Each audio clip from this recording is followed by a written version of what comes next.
The great philosopher Plato once said, "The measure of a man is what he does with power." But to these guys, power is the measure of a man. Sephiroth, the fearsome one-winged angel of Final Fantasy. Ganondorf, the calamitous demon king of Princess Zelda's Hyrule. He's Wiz and I'm Boomstick. And it's our job to analyze their weapons, armor, and skills to find out who would win a death battle.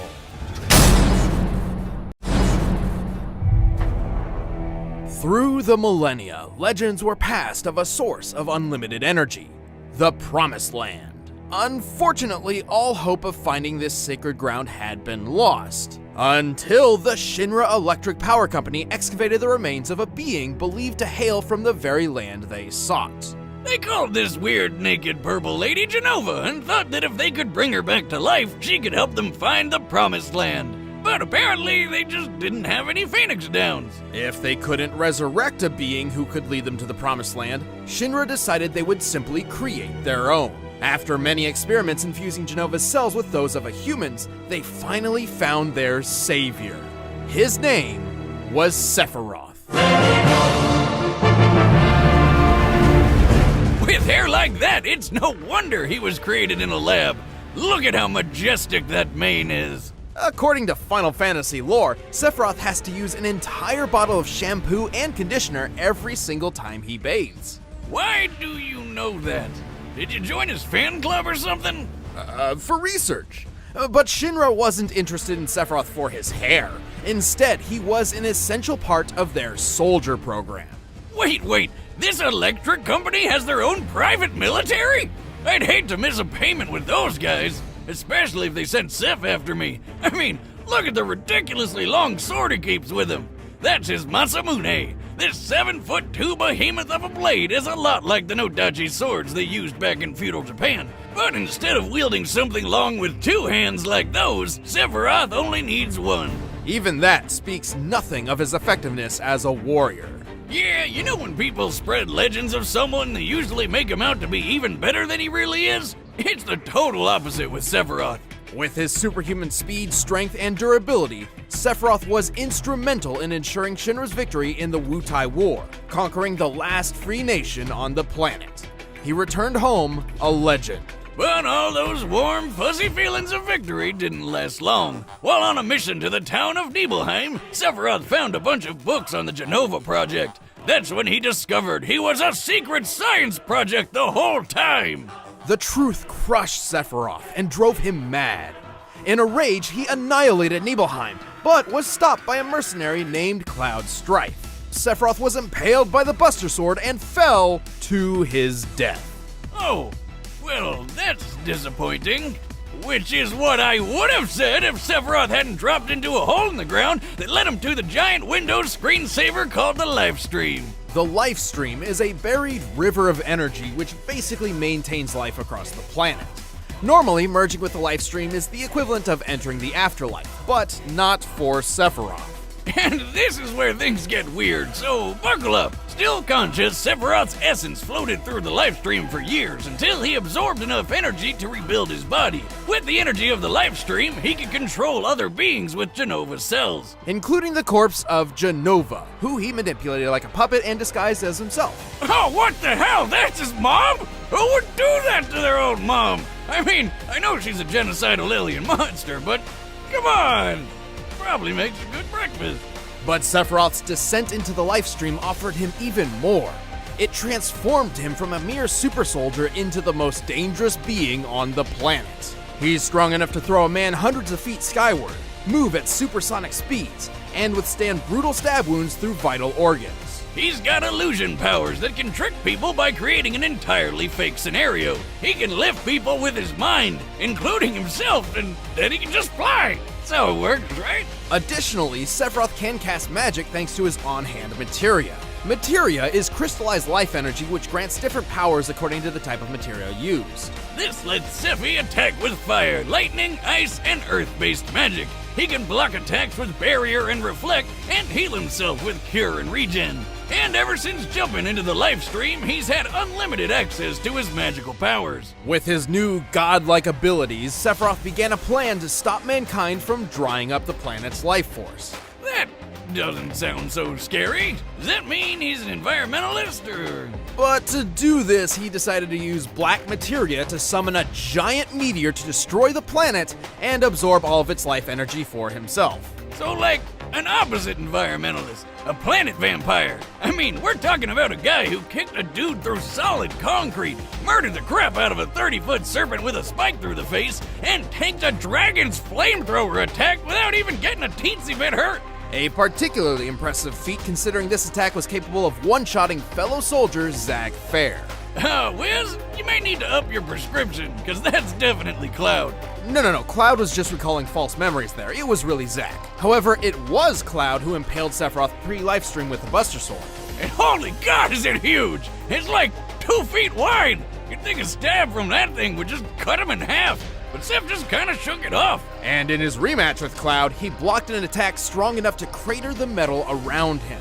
Considering the diameter of the crater, the surface area of Sephiroth's feet, and assuming the most likely steel composition, I estimate this attack to equal nearly 1,600 tons of force. Sephiroth can use that wicked sword to stab and lift wannabe heroes by their ribcage, slice through skyscrapers, and shoot energy beams that can shred these huge Mako cannons. And from the live stream, Sephi figured out he could create new bodies or even take on other forms. These forms greatly resemble certain creatures found in Christian and Jewish mythology. He certainly looks the part when he goes into his ultimate form. Regardless, Sephiroth does possess a single black wing, a blatant symbol of his fall from grace. So basically Final Fantasy does everything it can to not be subtle. Just like Sephiroth's most devastating attack, Supernova, which decimates an entire solar system. Wait, if Seph is that powerful, how does anyone ever beat him? Don't get the wrong idea here. There's a lot of debate over how Supernova actually works, but I think it's pretty clear that Sephiroth isn't creating the explosion himself. Rather, he's transporting his foes to a specific point in time within an alternate dimension. Careful, Wiz, don't sell him short. Just look at it. When he uses the attack, reality literally crumbles away like glass. This is identical to the animation for certain summoned creatures. According to the official Crisis Core Complete Guide, summons draw their targets into their own space in order to attack, and this is no different. In the Dissidia fighting games, Sephiroth goes for the civil approach and opens a dimensional hole to the explosion. The attack is even described as sending destruction even into other dimensions. And if he could summon planet-busting meteors at will, why did he go through so much trouble to get the black materia, which literally summons meteors? That would explain why the supernova doesn't hurt him. He's not really there, just using those illusion powers of his. With all these powers, I can't believe Cloud and friends were able to take him down. He's not invincible, but he's damn powerful. Ever persistent, Sephiroth departed with a final, chilling promise. I will never be a memory. Why does he sound so bored? Millennia ago, in an age long past, the Demon King Demise threatened to pull the world into blood and war. Until he got his ass slapped by this pointy-eared boy in green. Undaunted by being, murdered, Demise cursed the blood of the goddess and the spirit of the hero to be forever haunted by his wrath made flesh. That curse became Ganondorf Dragmire. Good old Dorf was born to the Gerudo tribe of the desert. Thing is, the Gerudo were all ladies, and Ganondorf was the first male born in 100 years, which automatically made him their king. Because... reasons, I guess? Wait, so he gets to be in charge and has the best odds on Tinder? That's my dream come true. Who could want more? Ganondorf could. Jealous of the neighboring kingdom of Hyrule's verdant fields, clean water, and not being a godforsaken desert, he dreamed of a better world for his people. Or, just for himself. Being the reincarnation of ultimate evil means you're probably kind of a selfish douche.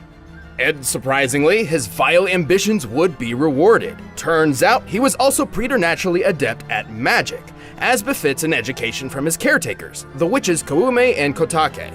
From them, Dorf learned to pitch balls of electricity, summon lightning, move objects with telekinesis, levitate, form barriers, and control minds. When he wishes to fight from a distance, he can create phantom horsemen or puppets of himself to battle as his proxies. Or if he wants to get personal, he can use his dark magic to enhance his physical strikes, making him a badass at all ranges. He's a master with a blade, sometimes two, and sometimes on horseback. And sometimes two swords on two horsebacks? Let's not get crazy. He was just a man, after all, though not for long. With his magical training complete, Ganondorf put his greatest skill to the test, his raw cunning. By manipulating the rulers of Hyrule and its neighboring domains, as well as a curiously familiar boy in green. Hey, what do you know? Weird coincidence. Ganondorf gained entry to an alternate dimension called the Sacred Realm. Within it lay the Triforce, a magical artifact left by the gods said to grant the wish of whomever touches it. The perfect solution to all your world-conquering needs. Except once Ganondorf got his hands on those golden Doritos, two of them jumped ship. See, only someone with a perfect balance of courage, wisdom, and power can wield the complete Triforce. If someone with an imbalance between those three virtues touches it, it splits. In this case, the pieces of wisdom and courage went to Ganondorf's enemies, Princess Zelda and the hero Link. Oh, that's embarrassing. But he did get to keep the Triforce of Power, because who needs the courage and wisdom shit when you can just blow stuff up? That's how I live. Even on its own, the Triforce of Power radically improved Ganondorf's strength and magical prowess, while also elevating him from a mere warlock to the Demon King he was always meant to be. Literally, he can turn into a big blue pig monster. The dark beast known simply as Ganon is a nearly unstoppable terror, gaining even greater strength without sacrificing any of his intellect.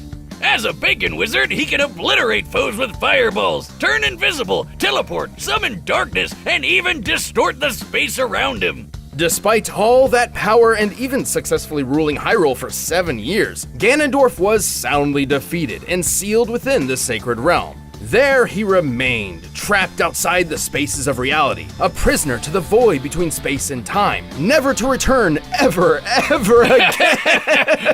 Sorry. I couldn't keep a straight face. Yeah, no, he got out like the next day. So nothing holds Ganon back for long, and he's insanely tough to kill. In fact, thanks to his part of the Triforce, he's almost indestructible. While most weapons can technically harm him, it usually takes a holy weapon like the Master Sword or light arrows to put him down. He once survived being crushed within his own castle, which, based on its size and composition here, and accounting for the hollowed-out interior, should weigh over 11,000 tons. Even better, he later withstood a different castle exploding around him. Wow, some of this guy in castles. By measuring the size of the in-game castle model and assuming violent fragmentation, we can determine it was a blast worth almost 2 kilotons of TNT, a yield comparable to early atomic bombs. And even though holy weapons can bypass his defenses, he still survived being stabbed in the face with the Master Sword. You know, the literal blade of evil's bane. Or like when he was impaled through the chest by one of the sages after he was supposedly sealed away. He just yanked that shit right out and murdered the bastard that did it to him. Heads up, Wiz, you ever stab me again and that's what's happening to you. Right. Well, Ganondorf isn't just tough. He's powerful enough to punch shockwaves, tear up an island, and block out the sky with his magical malice. Plus, he can keep up with Link. He's even killed him in one timeline. And this fairy boy can dodge Beamos lasers. Which are literal lasers. They move in a straight line, burn instead of exploding, and according to the game's guidebook, are called lasers. So they should move at light speed. Based on the distance Link moved relative to this beam, we can estimate his own reaction speed to be about 11% the speed of light. Too bad old Dorf Lundgren doesn't get to hold on to Hyrule for too long. Still, you can stab and seal him away all you want. This big pork bastard will always be back to bring about your crispy demise.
恐怖を刻む。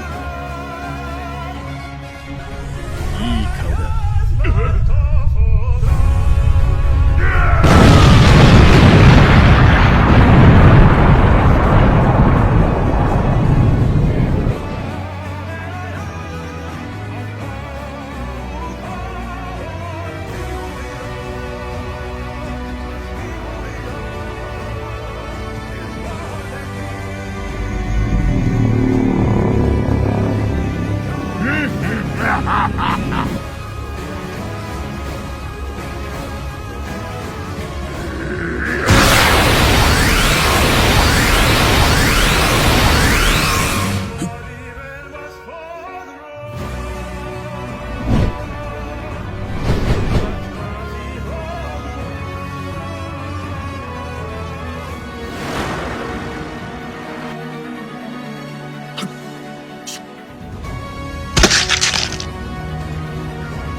目障りだ。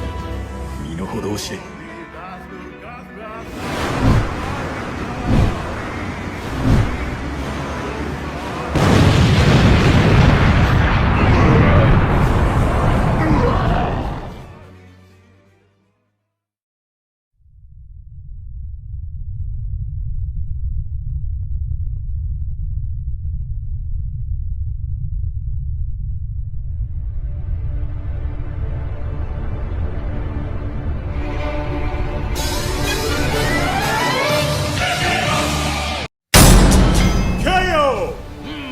Extra crispy. The winner is Sephiroth.